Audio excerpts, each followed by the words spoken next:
logged on. Welcome to the first certifications workshop, part of our series on government contractor certifications with the Small Business Administration. My name is Catherine Walsh and I am with NBDC PTAC and I will be your moderator today.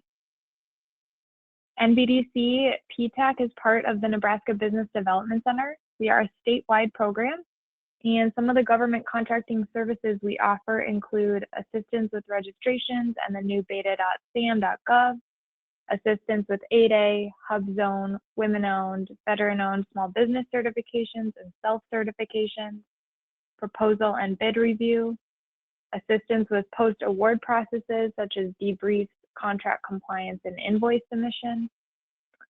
And for now, NBDC and our PTAC program have moved to all virtual events. So any events scheduled on our page that can be moved to a webinar will be. So far, the workshops that are to take place in April and May as part of the certification series have been moved to a webinar format. So the next certifications webinar will cover the 8A program and take place on May 5th. This Thursday, April 9th, we will kick off our webinar series with Joshua Frank from RSM Federal.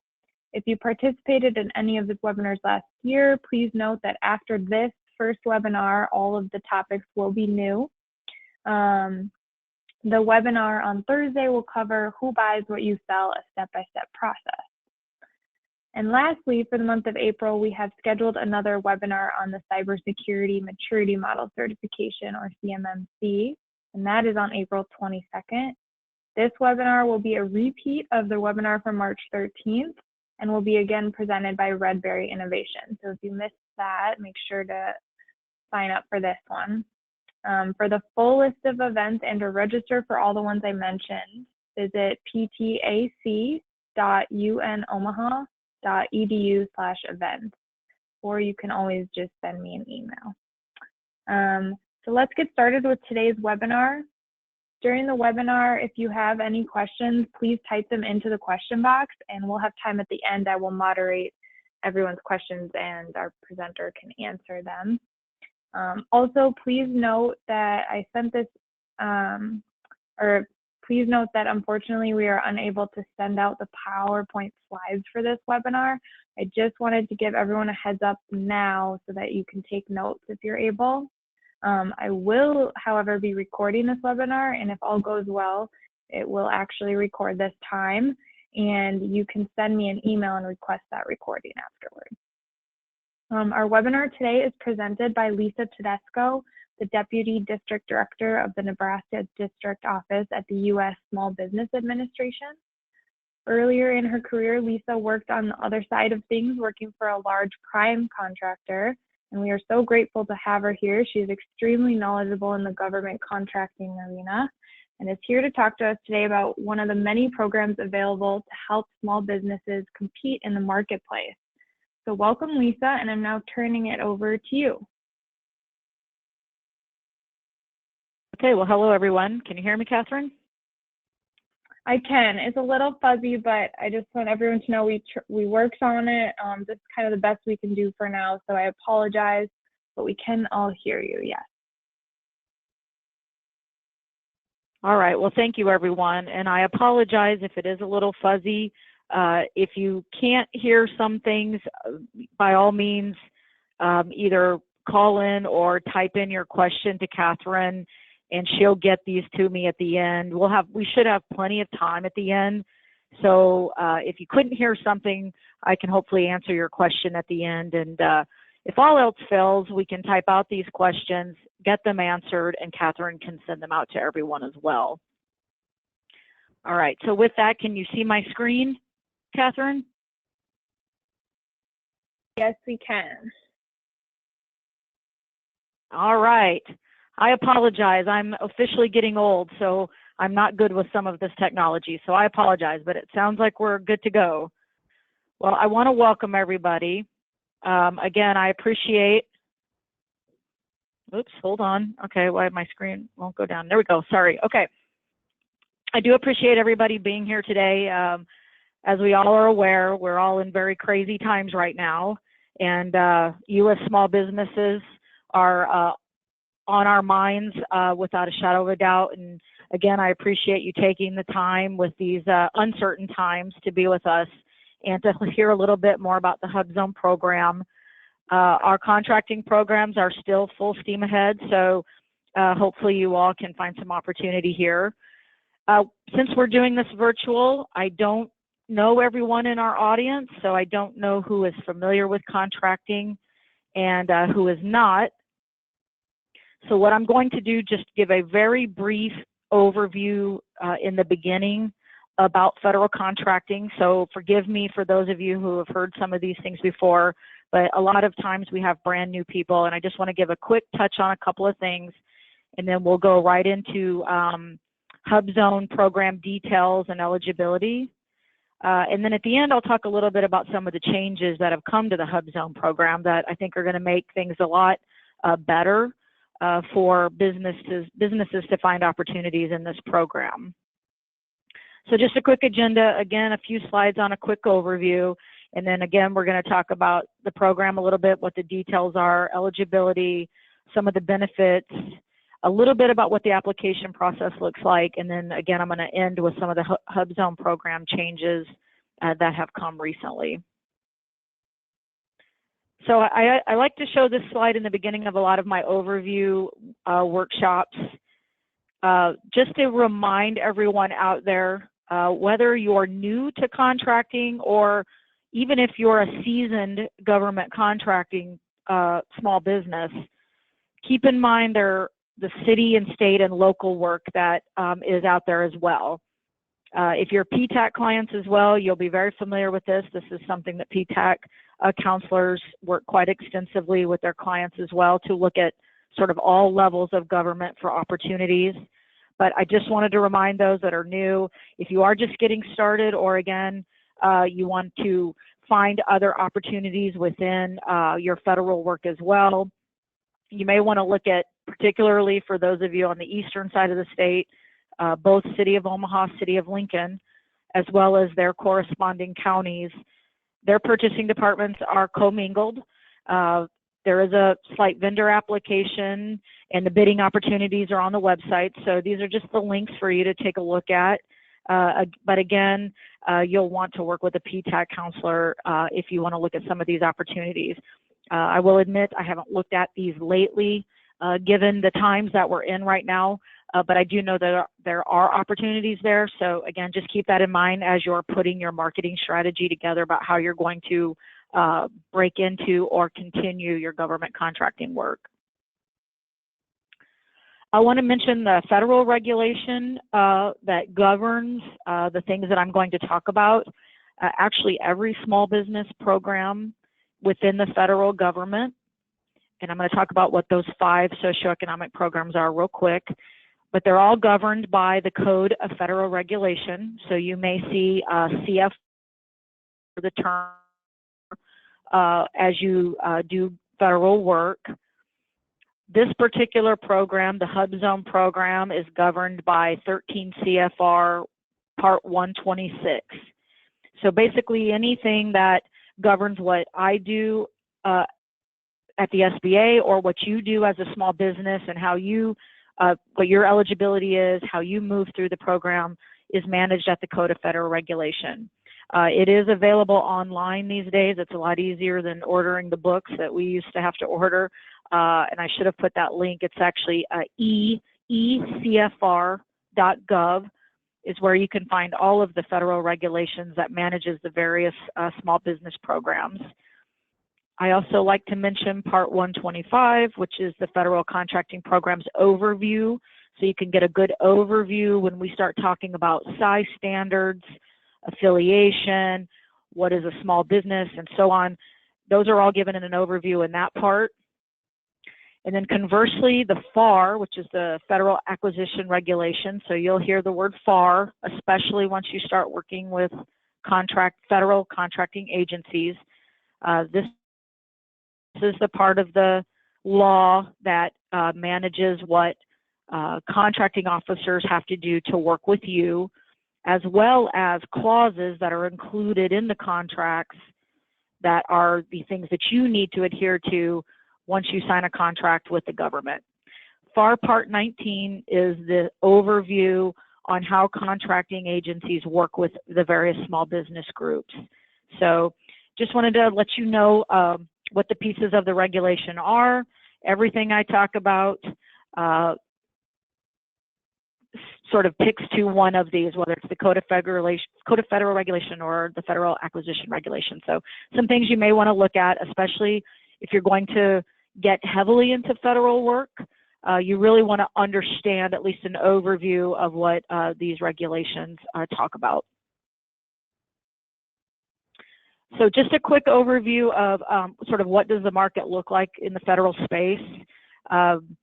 This slide gives you an idea of sort of where the money goes every year from a contracting standpoint. It is a roughly $450 billion marketplace.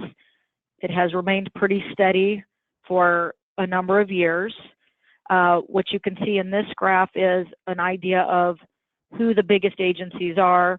Of course, you may or may not know, but of course, Department of Defense, they're the largest purchaser of goods and services within the government. And of course, there's various sub-agencies within Department of Defense that do this purchasing.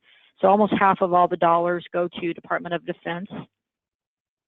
And then if you look to the sort of the column in the right, this is the percentage that goes to small businesses. So I'm going to talk a little bit about goals and percentages of work that the agencies are required to meet and to award to small business, but this gives you an idea of how these agencies do in awarding contracts to small businesses. And you can see by this graph, the majority of these agencies do very well with working with small businesses. So even if an agency like Department of Justice, for example, or USDA, 2% of their budget is contracting, but of that, almost half of their contract awards go to small businesses.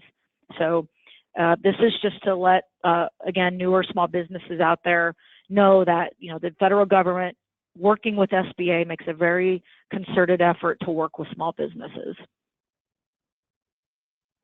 So I mentioned small business programs.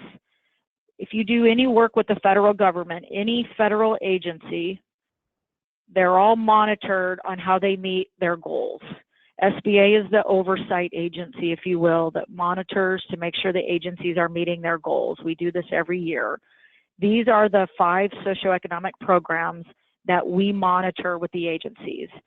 So when they're looking to award work to small businesses, these are the socioeconomic categories that those awards go to. And these percentages you'll see here are the minimum percentages of contract awards that need to go to these various groups. And these are minimums that are set by SBA every year, working with Congress to decide what those numbers need to be. So the agencies out there individually look at their acquisition strategies, and they decide going into the year what those percentages should be at this number minimum or up. Some agencies do go much higher in their small business category. So it's important to know that depending on the agencies you know, that you want to work with. So for example, that top line small business, 23% of all contracts are to go to small businesses. 5%, a minimum of 5% to small disadvantaged businesses, which are businesses that are in the 8A certification program. 5% to woman-owned small business program. 3% to the HUBZone small businesses, which is the group we're going to talk about today, and then 3% to the service disabled vet-owned small businesses. As Catherine mentioned, we have a lineup of workshops this year that we will probably into the foreseeable future, we'll be doing these virtually. We will be doing workshops on these other programs throughout the year, so you'll want to look for those webinars as well. So this graph is a subset of the prior slide, which just shows how we've done.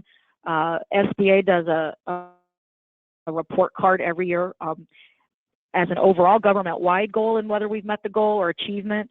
And we also do it actually by individual agency as well.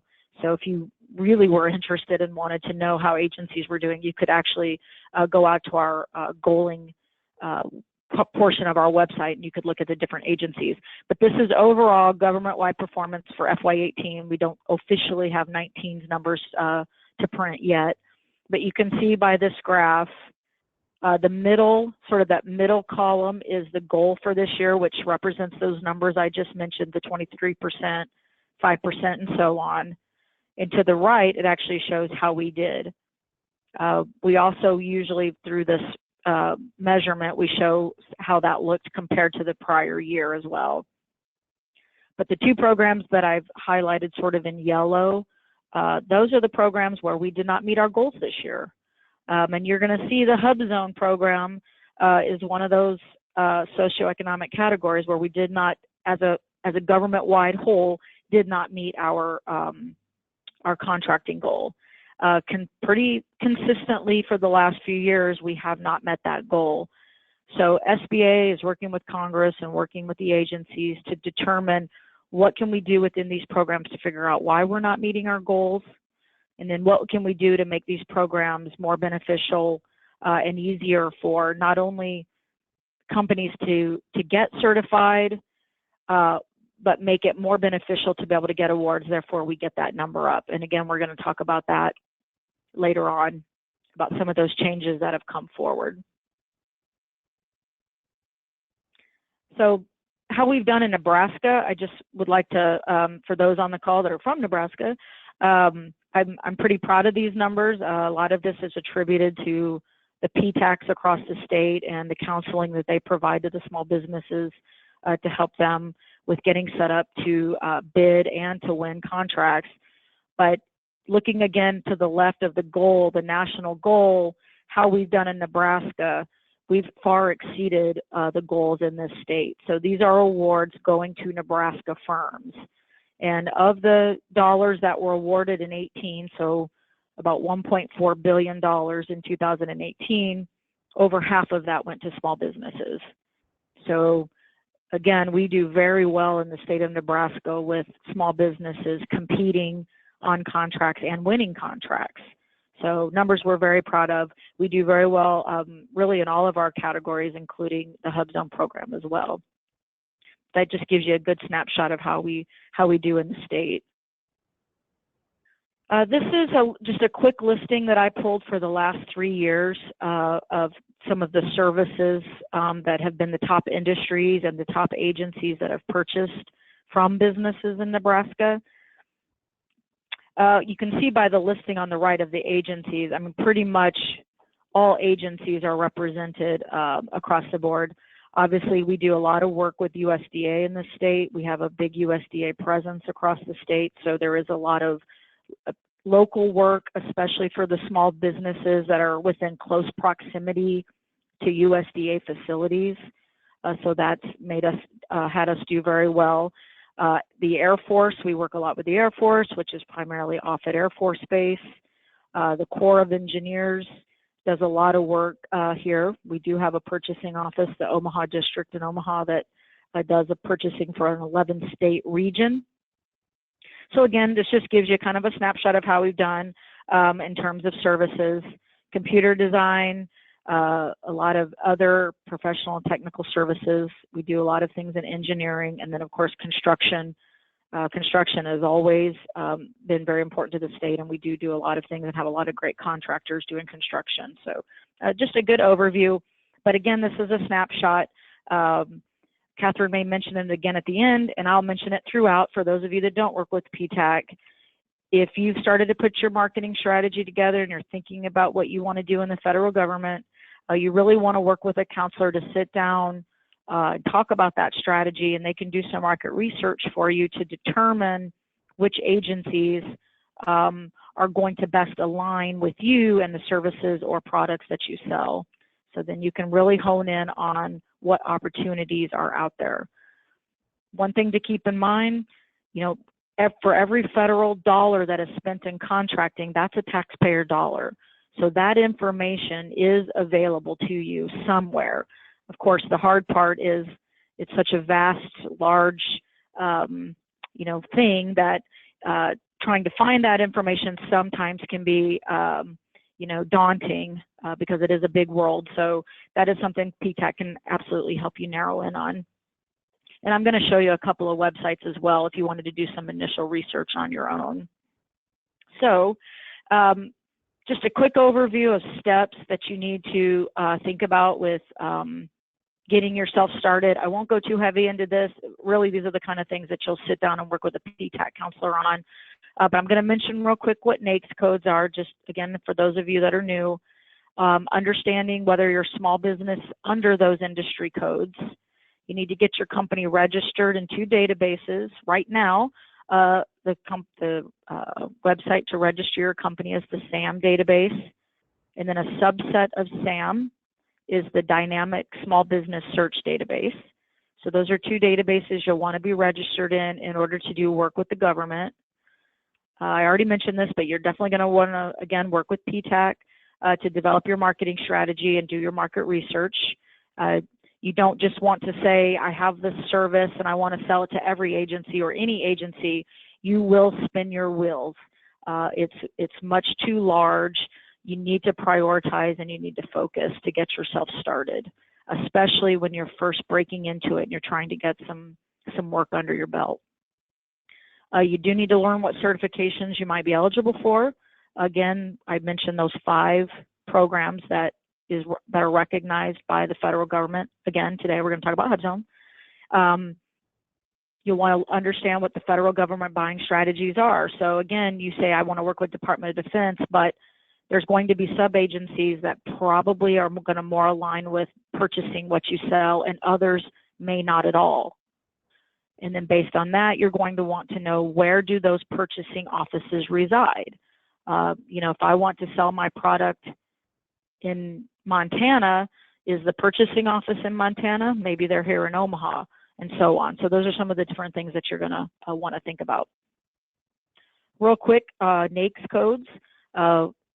In federal government, we like to create words out of acronyms. So NAICS is just a way of saying North American Industry Classification System. That's just an industry classification that the government uses actually for a lot of different things. The Census Department is the agency that puts these together. They use the industry codes to classify a lot of different things and to look at economic data for a lot of things. We use it in contracting to classify a contract or classify a requirement that's put out for bid. And then SBA uses those to determine whether you're a small business or a large business, depending on the industry. So this link at census.gov is where you can go look for NAICS codes. Again, you'll want to work with PTAC to understand what NAICS codes apply to you. But if you want to search on your own, you could go to census.gov and put in some keywords, and those keywords will pull up NAICS codes that may apply to you in your industry. And so this is a process of looking to see what are the various codes that apply to me.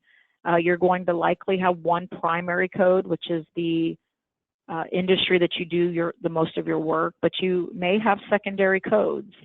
So you'll want to think about that. If you're in construction, you may do highway construction, you may do building construction, but you also may lay asphalt, or you may put up drywall. Those all have different codes. So those, again, are some of the things you'll want to think about when you're putting your strategy together for the type of work that you're going to look for. And this slide just tells you how we look at size standards based on those industry codes. So you're either going to be classified with your size based on one of 2 standards. Some codes are based on number of employees in your company. So if you have a manufacturing or a wholesale or a retail business, your size standard is going to be based on how many employees you have.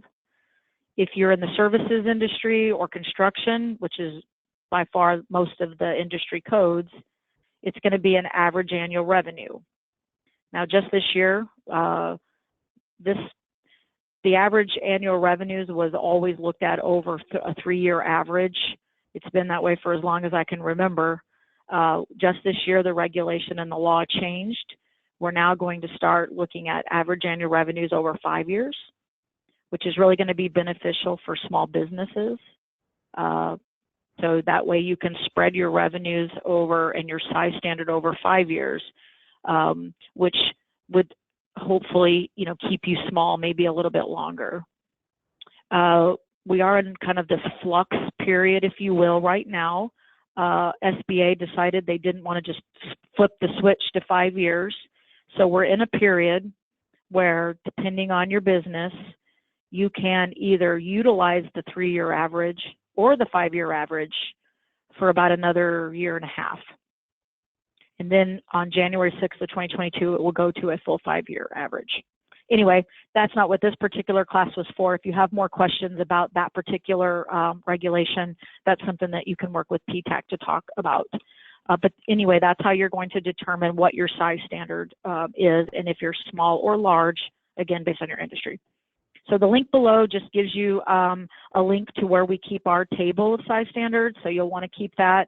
It gets updated. Depending on what's going on, it gets updated every couple of years. We just went through an update last fall. Most every NAICS code went through an inflation increase. So if you were looking at size standards or knew what your size was, say last summer, likely that was increased or the dollar amount was increased. So you'll want to relook at that again. Okay, so just again, a quick overview about thinking about your marketing strategy.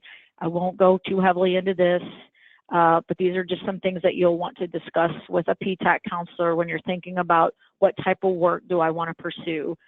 Again, if you don't narrow in on what at least your short-term plan is and what your priority agencies will be, I will admit and be quite candid that it will be very frustrating. So you'll really want to narrow in on what this should look like for your business in the first year, first 5 years, and so on. And again, prioritize what agencies you want to pursue work with. So again, just a few bullets of things to think about. I mentioned market research already. Either do your own market research to see what is out there, or work with a PTAC counselor to look at market research. Again, understand what those agency missions are. What are they buying right now? Depending on, for example, we had the floods in this area last spring. A lot of the acquisition strategy, really for both the Corps of Engineers and OFIT, who are big agencies in this area, they had to shift a lot of their acquisition thinking to flood recovery. So then you think, okay, so what are the opportunities there? So those are the types, that's just one example, but those are some of the things that you need to think about. You want to look at forecasts. A lot of large agencies put out what they hope to be purchasing in the next fiscal year. So again, you'll want to look at some of those forecasts so that you can start to plan ahead. Start making those relationships and learning what those opportunities are going to be for the next fiscal year. Depending on the type of business you are, you also need to think about what size of contract you can handle. If you're a construction firm and you are in Omaha, Nebraska, but you see an opportunity in Los Angeles, California, can you feasibly mobilize and set up in Los Angeles, California, and really be able to still make a profit on that project? So you need to think about the radius of how far you can really go to make a profit, because you are an infrastructure and capital, intensive type business. So you need to keep that in mind, versus an IT business, who really can sit at a desk with a computer and do work all over the world. So those are some of the things that you need to think about. I mentioned thinking about being a prime or a subcontractor first, or even, as I mentioned earlier, maybe starting with local work as you're breaking in. So you'll need to think about, do I have the past performance as well as the capacity to be able to go off after a contract on my own? Or maybe should I start out subcontracting first? Or maybe looking at teaming arrangements. I think in the future we're going to do a webinar on thinking about teaming arrangements, joint ventures and things like that as a potential strategy for your business. So keep on a lookout for that. Again, I mentioned how far can you travel and make a profit. You need to think about what sets you apart from your competition. Depending on the market, in the commercial market, price may or may not be a factor. Maybe you're selling luxury, maybe you're selling premier product, so you can maybe price ahead. In government, price is always a factor. It may not be the driving factor, but it is always a factor. So you need to think about where your numbers need to be, where your price needs to be in relationship to your competitors for the type of work that you're pursuing. And you can learn some of those things through your market research. So if you look at past awarded contracts, you could see what did the government pay for that work. Now, you're never going to be able to see what a company that was awarded the contract paid, or what they bid, but you will be able to see overall what the government paid for that contract, so you can get an idea for the time frame, for the type of work, what did the government pay. So you need to keep those things in mind. And then also you'll want a good marketing brochure, something that you can send to contracting officers. I call it a marketing brochure in the real world, but in government speak, we call it a capability statement. Every business out there should have a capability statement that gives a good overview of what they do. And it is a working document. It's something that you will update, as you get more successful and more experienced in government contracting. You meet a lot of contracting people, as you would see if you travel and go to events. So you want to be able to have these things that you can hand to people so that they can take it back and review what you do. Again, you'll want to work with a PTAC counselor. They have great templates and ideas on how you should build a capability statement, but you're for sure going to want to have one of those as well. So this is a screenshot of a website. If you want to try to start this process on your own a little bit, usaspending.gov is probably one of the more user-friendly public sites that you can go out to and do some research on your own. Peruse this site. You can search it by many different ways. You could search by a competitor. You could search by one of those NAICS codes, geography, so on. And then you'd be able to see kind of what type of work has been awarded in the past. And it can give you an idea of, again, who won that work, what agencies was the work with, what did the government pay for that work. And also you can look for recurring contracts, things that are going to come up for bid again in the future. And so you can know what the period of performance is.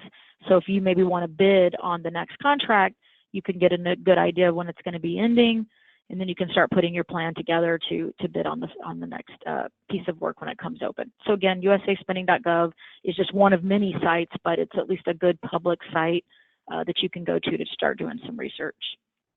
Okay, I probably took a little longer than I wanted on that, but again, we're going to talk about HUBZone program.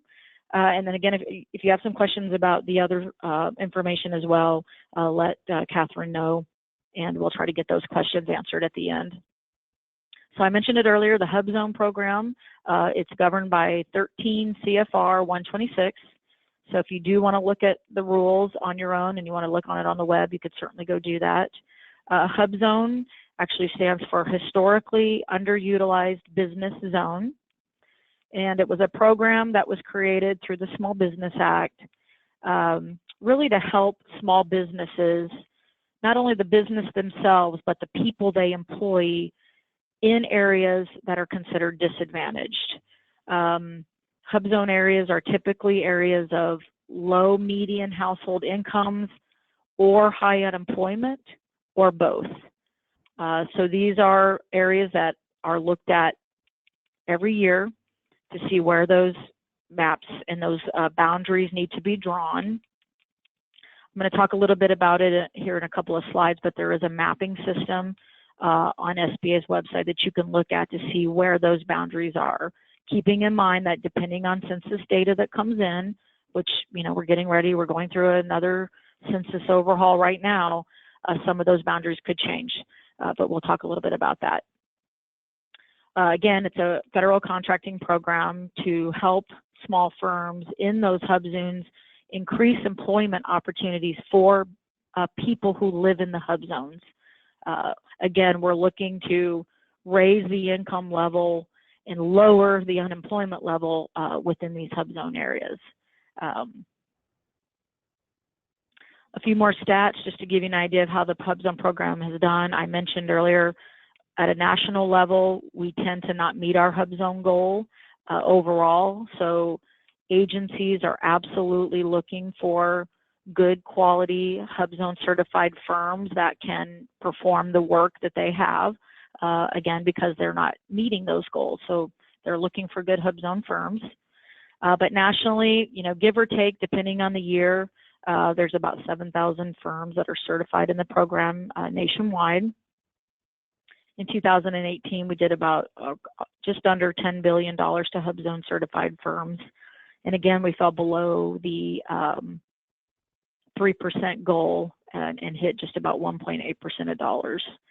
However, Nebraska, we only have right now, and this can literally change up and down depending on who's getting certified or getting decertified, but we have about 30 to 32 active firms right now.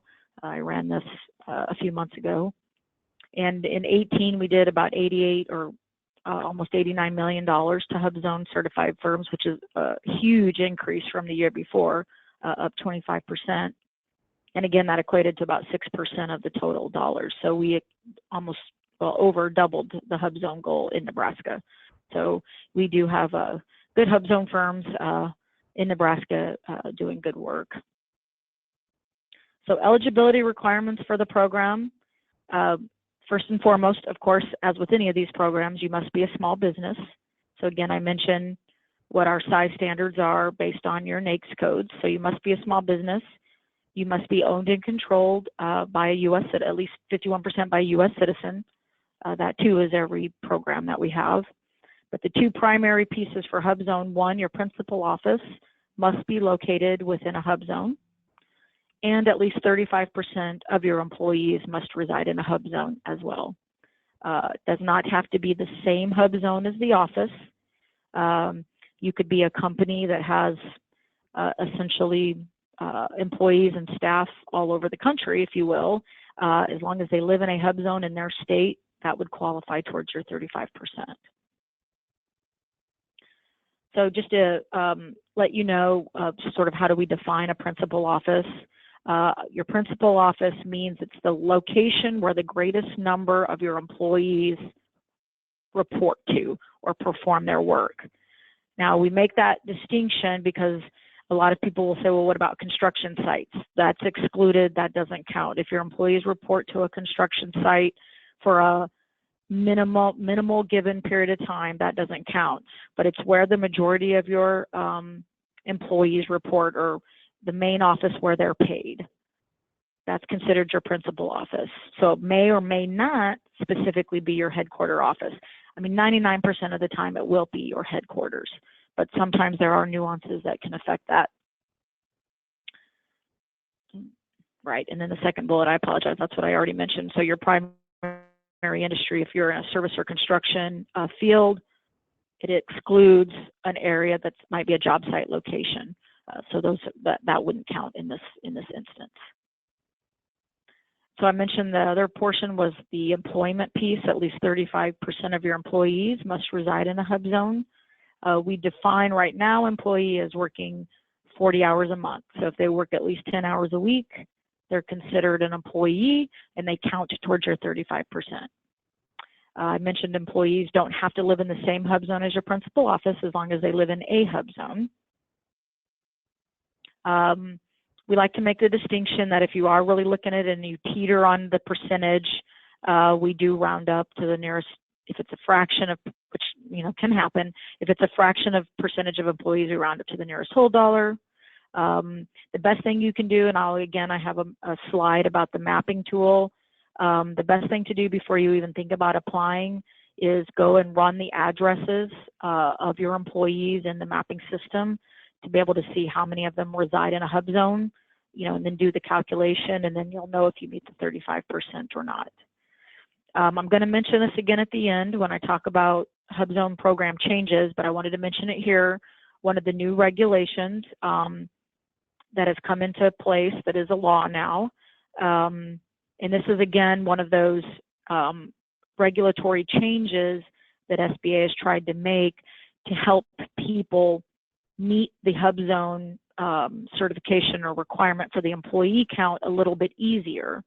So if an employee who resides in a HUBZone for at least 6 months at the time of certification, if that employee moves out of the HUBZone, they will still count towards your percentage, towards your 35% count. So essentially they're grandfathered in. SBA, when they put this rule out for comment, based on all the comments they got back, they made a determination that this program is to help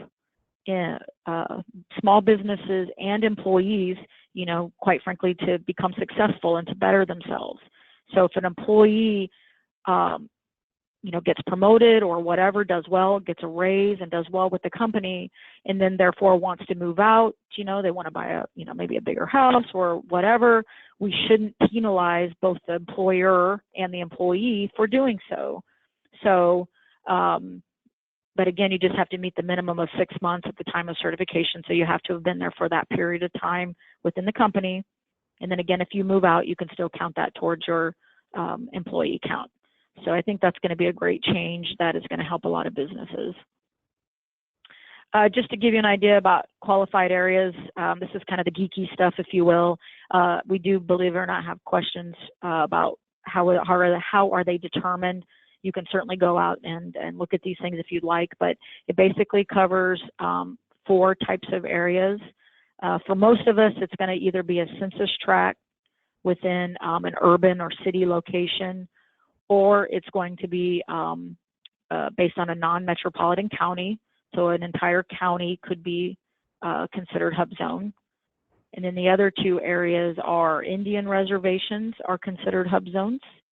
And then we don't see this word as much anymore. BRACs are starting to kind of phase out, but former military base closures and base realignment closures under the BRAC Act are also considered HUBZones. Again, we don't see those as much anymore. So it's really those other 3. It's either based on a census tract, a county, and then again, all Indian reservations. Just want to make a point about redesignated HUBZones. If you were to go to the map today and run your addresses, the mapping system will bring up I can't even remember, I think it's so you're going to get colored blocks, and you're going to get some that are going to have like little lines in it. It's going to tell you whether or not that particular HUBZone area has been redesignated. So some of them, I believe, are still sitting in a redesignation standpoint from some time ago. So if a area falls out of HUBZone, it's redesignated for 3 years. That gives companies time, really, to understand that there's a period so that they know when they're going to come out of HUBZone. So that's our normal redesignation guideline. However, right now, all HUBZone areas are frozen for the next almost 2 years now, or a year and a half. So you will see some that show redesignation from prior to 2021, but also know that all HUBZone maps, as you see them, the areas will be frozen until December of 2021. Now, being that said, there are things that will create some current changes, and disasters are one of them. So the mapping system is being worked on actually for some of the natural disasters we had last year with the flooding. So there is some consideration to be looked at from the standpoint of disasters. And I'm not going to get heavy into that. There are some other rules that apply. Those counties at some point would have had to have been HUBZone prior, taken out of HUBZone, and then that's what qualifies them to go back into HUBZone based on the disaster. But the mapping system should show those changes. But outside of that, again, HUBZone areas are, for right now, are frozen. So what you see as a HUBZone area redesignated will show that it's frozen until December of 2021. So this is a screenshot. I did a screenshot of the map for the whole country, so you can see kind of where the HUBZones are. But if you go to sba.gov/HUBZone, about the middle of the page, you'll see a place to click on the map, and you can actually run our map based on whole areas. So you could run it for a county, for a city, or you can actually run it for an actual address. So you could narrow down all the way into an address to see where those HUBZones currently are. This is another screenshot that I pulled up just to show people what it looks like in Nebraska. And sorry, it might be a little fuzzy on your screen, but the top graph, I kind of tried to show the outline of the state of Nebraska. So you can see a lot of the red, which are large counties. So if you go to central north all the way to the western part of the state, you'll see that those are some designated counties that are HUBZone. And then you'll also see some of the blue, which represents the Indian reservations. And then actually on the full state map, there's a dark dot over Omaha, which is what I sort of blew up in the lower right corner, which is, excuse me, I guess I did have Lincoln on this one.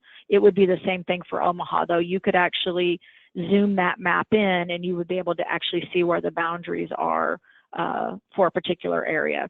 I just put this one in for Lincoln to give you a good idea of kind of where the areas are. And you can see actually on this one that dot is over downtown, and there's this area kind of with the stripes. That's considered a redesignated area. Now, for right now, it's going to say it's December 2021.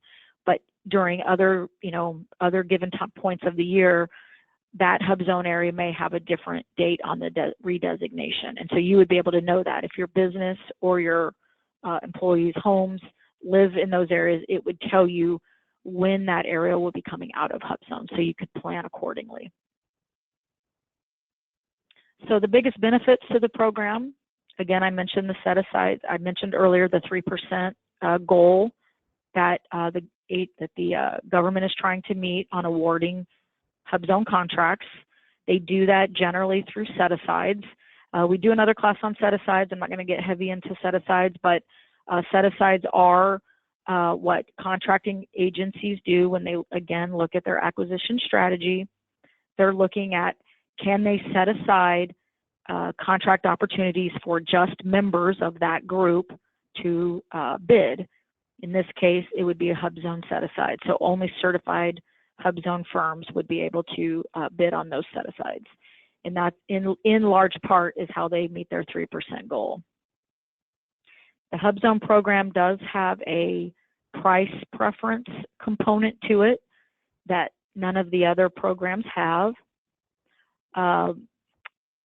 There's a few requirements to that, being that it's a full and open requirement, meaning it's not a HUBZone set-aside. So if an opportunity is posted that's full and open and price is not a factor, so there are some of these caveats, but being those things said, if a HUBZone certified firm bids on the work against a large business, the HUBZone certified firm will get a 10% price preference. So it doesn't mean that, so I'm going to use it as an example. So let's just say the contract is $100,000 to make it easy. So it's almost easier to give an example. So let's just say you're bidding $100,000, and excuse me, price is the evaluation factor. You bid $105,000. The large business bid $100,000. Well, you are technically higher, so in theory, the large business would win because he bid a lower price. But you're going to get the 10% price preference as the HUBZone certified firm. So they're going to evaluate you based on you actually receiving that 10% price preference. So now you fall below the 100,000, and now you're the lowest price, and you would win the contract. Now that's being all things equal. You meet the requirement in the scope. You're meeting all of the requirements needed on the other evaluation factor, but you would get that price preference. Price preference does not include other small businesses, so it's only against the large businesses on a full and open. So anyway, that's another kind of complicated topic that if you have more questions about that, it's certainly something that we can discuss with you more. But it does in some cases help the small businesses. Now you have to be able to compete otherwise because you're now bidding on a full and open competition. So you're bidding with, if you're, a construction company, you may be bidding against the largest construction companies out there. So of course you need to be able to meet the need of the government. But again, being those things said, you would get that price preference. So types of HUBZone contracts that are out there, I again mentioned, I'll start from the bottom actually. I mentioned full and open competition already. So again, full and open competition benefits a HUBZone certified firm because of the price preference. There are also competitive set-asides for HUBZone. So you would be potentially bidding against other HUBZone certified firms, which is great. If the agency decides to set it aside HUBZone, they need to find at least 2 HUBZones that could potentially do the work that are fair and reasonable is the terminology they use. If they can determine you're fair and reasonable, they will put that out for bid for only HUBZone certified firms to bid.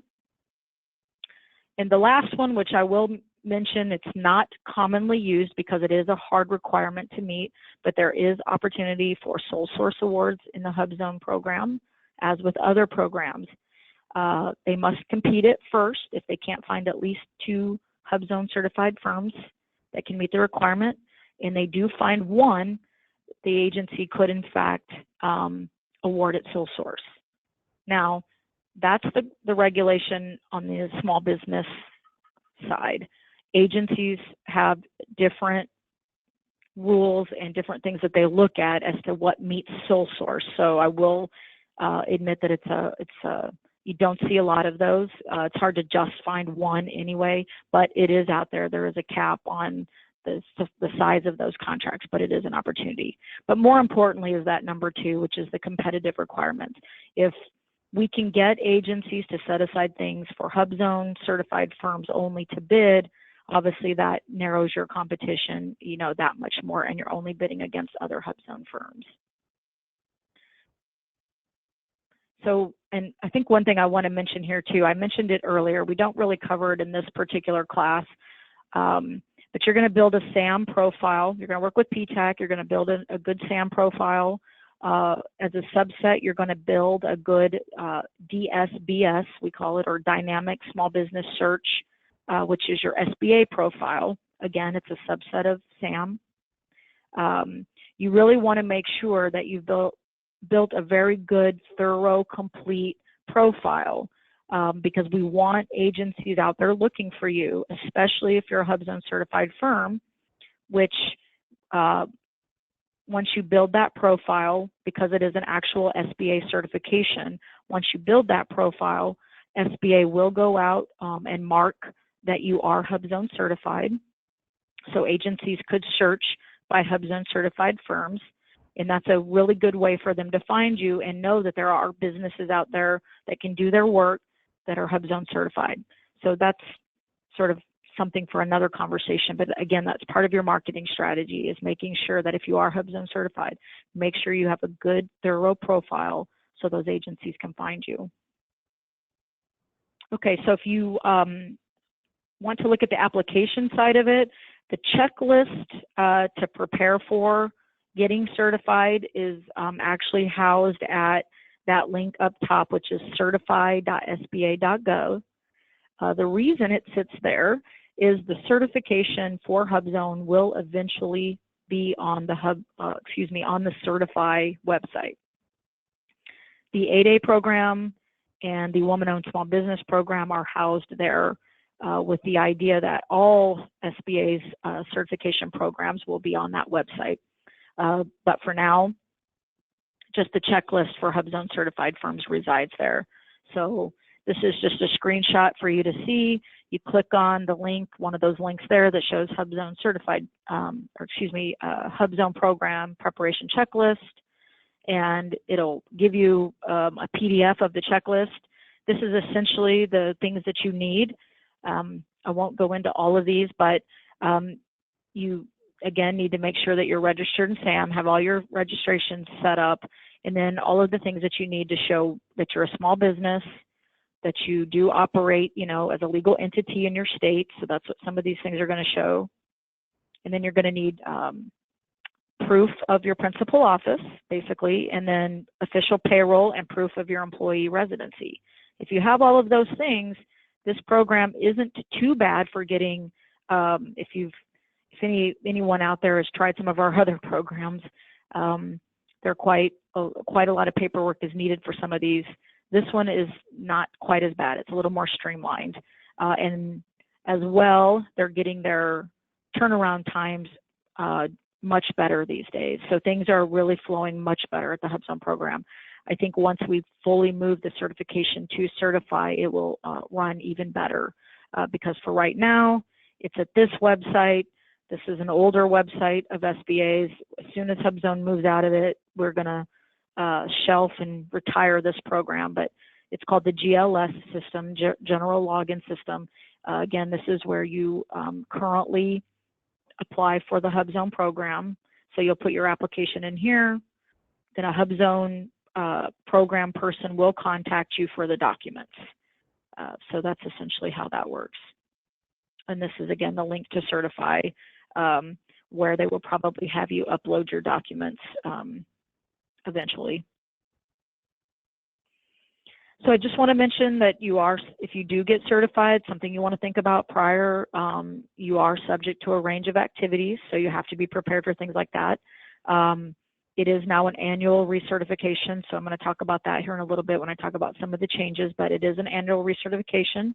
So on your anniversary, you'll have to go through an annual recertification, and you are subject to things like exams, audits, and site visits. So at any given time, you may be put on the list for a random site visit that particular year. Those site visits are done by the district office here in Omaha. So we would contact you to come do a site visit if you show up on the list. But also you may be subject to an audit and as well a program exam. A lot of these things are triggered by either you're new in the program, so they need someone to come out and do a site visit to see where your offices are, or you may be awarded a large contract, a HUBZone contract, so then an audit may be required. So you just need to know that you may be subject to those things at any given time. So then just real quick, I want to mention some of these changes that have come through on the HUBZone program. And some of these you'll see I have already mentioned. So the HUBZone maps, again, are currently frozen through 2021. So you will not see any redesignations coming at the moment. So some people worry, well, if I move my business or I have my business in a certain location, we would never recommend that you move your business into a HUBZone location. Be in that location because you want to be there, because you want to employ people in that area. You don't necessarily want to move your business to a HUBZone just because you want to get HUBZone certification, because again, boundaries can eventually move. And then you may not be HUBZone anymore. So those are the kind of things you want to think about. But again, those boundaries are currently frozen. It is moving to an annual recertification. It used to be a 3-year recertification. So it's going to go to an annual recertification. Won't get too heavy into this portion of it because this is heavily in the FAR, or the Federal Acquisition Regulation, but your HUBZone status has to show that you are HUBZone at the time of offer. It used to be at time of award, but now it's actually at the time you offer or put in a bid. There is a big distinction there. Again, for people who on this webinar who have done government contracting, you'll understand this. For people who are new, you may not say, well, that's not that, what's the big deal?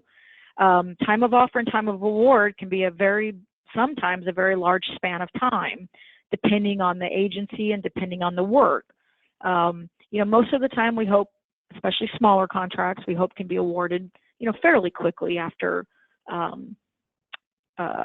proposals are due. But in some cases, you may go a few months before something is awarded. So that could make a difference for your business. So now it's time of award, or excuse me, time of offer. And then there's some few regulations on multiple award contracts that are much more complicated. But you do, again, it's essentially you have to be certified at the time of offer and at the time of each order coming in on a multiple award contract. I won't get too heavy into that right now because that gets a little more complicated, but certainly if you have questions about multiple award contracts, you can email me or call me and I can talk to you a little bit more about that. This is more on the side of eligibility. So that was more kind of the contracting side. This is on the eligibility side. Again, we're looking at the 35% employee residency that I mentioned at time of certification. They've moved this to an attempt to maintain during contract performance. So if you are awarded a contract and at any given time during that contract you fall below the 35%, you will have to work with the agency to show that you're attempting to maintain that 35%. So what kinds of things are you doing to try to get your percentage back up to 35%? There was a lot of comments back to SBA when they were going through the rules to better define attempt to maintain. So really what they've decided, at least as of right now, our definition of attempt to maintain is not falling anything below 20% of your total employees living in hub zones. And again, you're working at recruiting HUBZone employees. So something that you'll have to show, especially for those of you that are in multi-year contracts. If you have a quick one and done contract that, might be, 30 days or 60 days or something like that, it won't be as probably as big of a deal. But if you're a contractor that has a 5-year contract, this is something that you're going to have to consider. Again, I mentioned this already, but the employee count, if that employee resides in a hub zone for at least 6 months at the time of your certification and then moves out, they will still count towards your 35%. And then I don't know that this applies a lot to people, but in case it does, employees temporary living overseas. So if they go overseas in connection to a contract, and even if they're going to be there for a year or two because they're working on something overseas, again, if they're lived in a hub zone here, they're going to count towards your percentage. One other change that was made that I thought was actually quite interesting as well. So one of the bigger changes that has come into play that really didn't exist at all is firms that invest in hub zones. So if you're a company that invests in a hub zone because you've purchased a building there or you've entered into a long-term lease, and you do that, and that meets that requirement for at least 10 years, that will also count towards your hub zone. So even if that particular area where you bought that building for whatever reason doesn't qualify as a hub zone, the boundaries move, whatever, it moves out of a hub zone, as long as you've purchased that building or entered that long-term lease, that will count towards your principal office. So I mentioned earlier, we don't advise anyone to buy a building or to enter into a lease into an area, but if you're in it for the long haul, so to speak, at least 10 years, then essentially you can get that principal office area grandfathered in as well. So that's a really big new change that has come. And again, so I mentioned the 35%, starting January 1 as well, applications for HUBZone certification. So this actually entered into the regulation that they are processed within 60 days. believe it or not, for some of you who don't work in government a lot, you're thinking, well, 60 days should be plenty of time, but that's actually good. It has gone as high as 120 days or longer. So they're trying to get those processing times down, and they've laid that out actually in the regulation so that we get these applications moved through quickly. One other large change that's happened is what we're calling governor designated covered areas. So if there is an area in a state that is not in a hub zone, but the governor has decided he thinks that it should be in a hub zone and he can meet the criteria that SBA has laid out, then he can apply for what we call a covered area under the governor designation to SBA. Now, a covered area does have to meet a few criteria. It essentially cannot be a city or an urbanized area, so it does have to be in rural areas, which for some states, that's probably not a big deal, but certainly for us, we have the majority of our state is rural. So there is opportunity there for the governor to petition SBA to make an area hub zone, even if it isn't essentially on the hub zone list originally. So they do have to submit data. So this is something that if you see an opportunity in a particular area and you know it can meet their criteria, then it may be something you want to approach the governor. Certainly the governors know about this as well and are very aware of it, but certainly if you think there's an area that might be of importance and can meet the criteria, then the governor can petition and we can look at making that a designated area. This is just a bulleted list of the things that are required for the governor to petition SBA. So he has to show that there's a potential for job creation and investment in the area. There is an interest of small businesses in that area to make it worthwhile.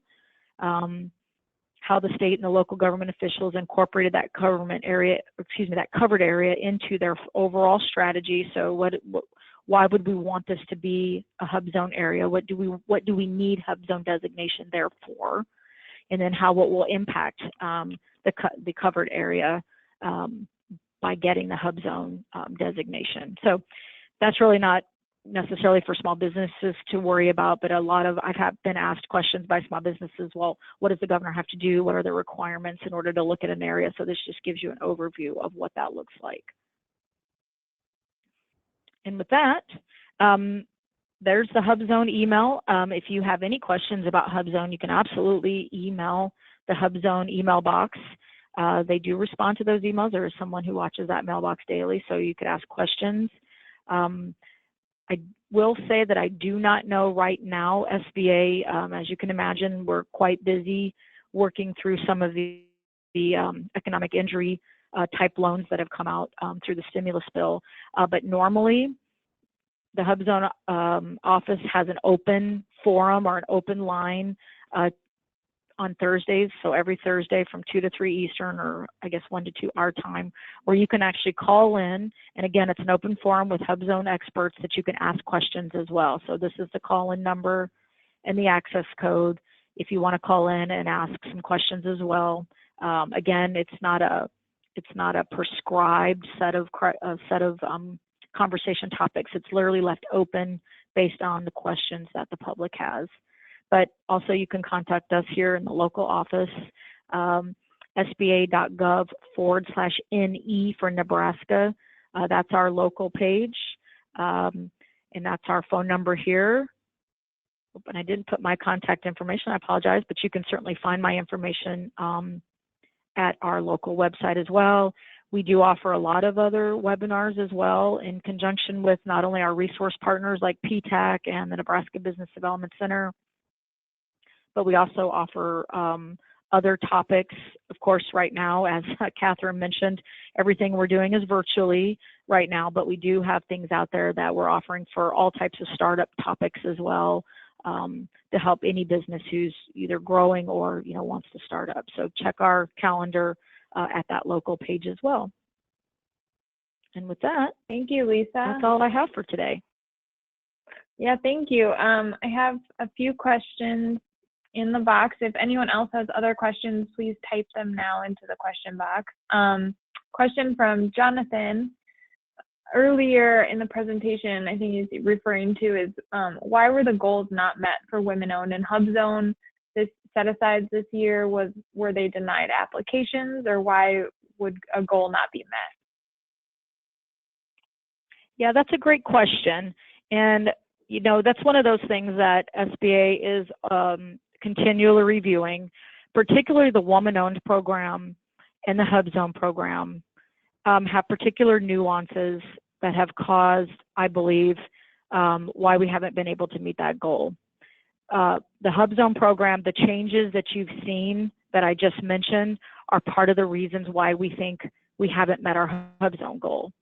So, you know, being a little bit more open and lenient, if you will, on how we define principal office and how we define employees, so that it gives companies, without taking away from the integrity of the program, because it is a program meant to do a certain thing.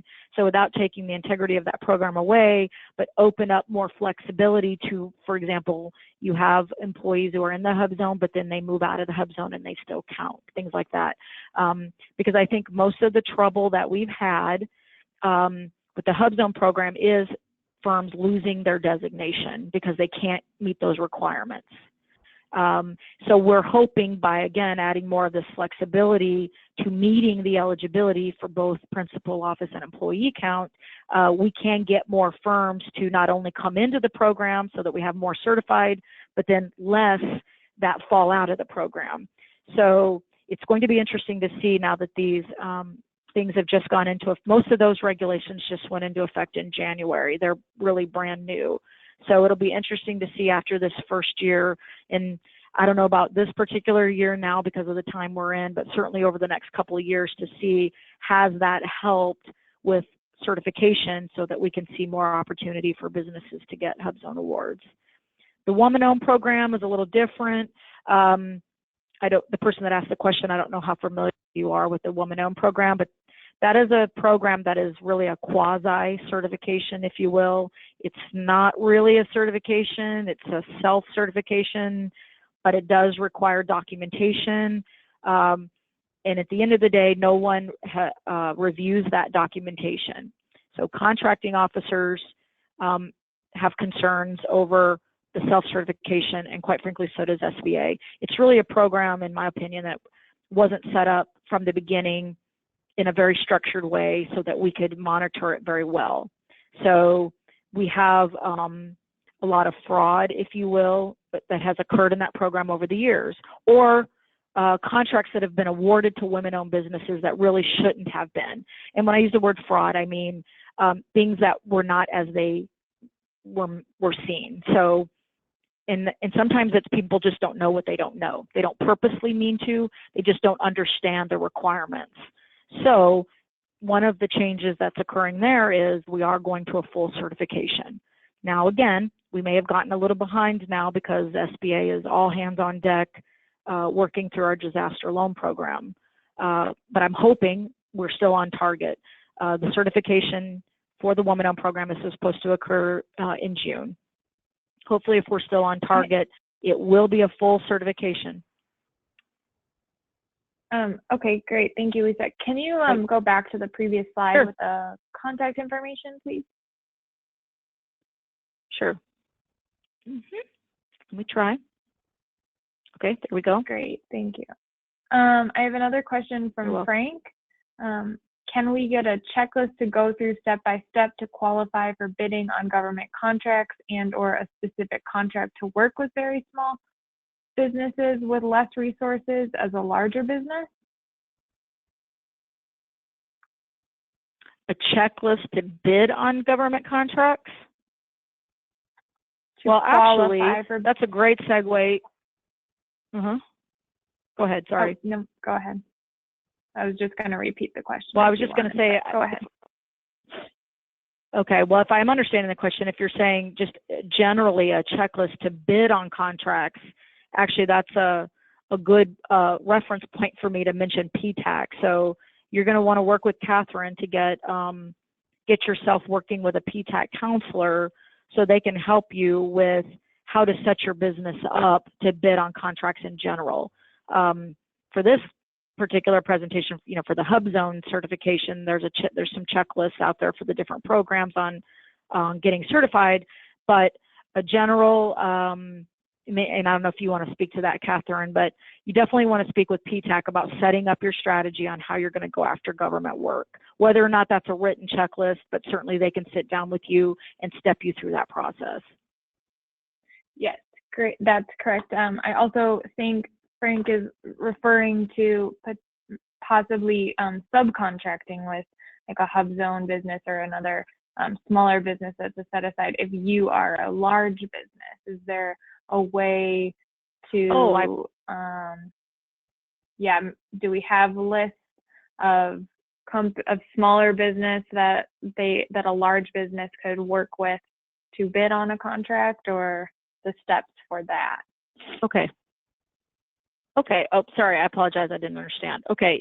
So the dynamic small business search is probably the one best place to go look. That's where every certified firm resides. So a large business can go out to that profile and look at the public view of it and be able to search by HUBZone certified firms. And you could search by state as well, and you would be able to see who are all the certified firms in that geography, and then look them up and look at their profile and understand what they do, so you can get an idea of whether or not they align. Now, most large businesses that have large contracts with the agencies do have to have a subcontracting plan, and in that plan, they have to talk about how they're going to look for small businesses to work with, and the dynamic small business search is one of those. So having a good profile for the small business out there is a good place to sort of advertise yourself so that large businesses can find you.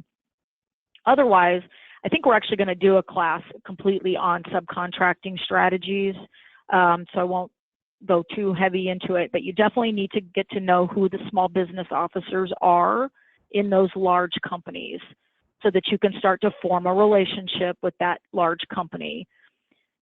Most large businesses out there that do federal work are not going to just select you out of a directory and put you on a team. That directory is going to give them an idea that you may be a good company to work with, or you may offer a service they need, but it's really about building that relationship with that big company and what do you bring to the table, besides just your certification. And with most large businesses, it does take time to build that relationship with that large company before they put you on a team. So that's just one quick, sort of thought about it. But again, I think we're going to do something later in the year, maybe on subcontracting and teaming strategies that we can get into that a little bit more. Yes, great. Thank you, Lisa. I don't believe we have any other questions. If you guys think of questions, you can always email me after this presentation, and I can get you either to a PTAC consultant for an answer or to Lisa for an answer. As she said, though, she's fairly busy currently with the current situation, but we will get you an answer either way. I also recorded this webinar, so if you would like the recording, please email me. I think that's all we have. Thank you again, Lisa. We will. Yeah, thank you, Catherine, and thank you everyone for joining us. I appreciate it, and I want to let everybody know that I hope everyone is safe out there. First and foremost, be safe. But also, we're out there trying to still look for work. So good luck with everything. Yes. Okay, great. Thank you. Have a good day.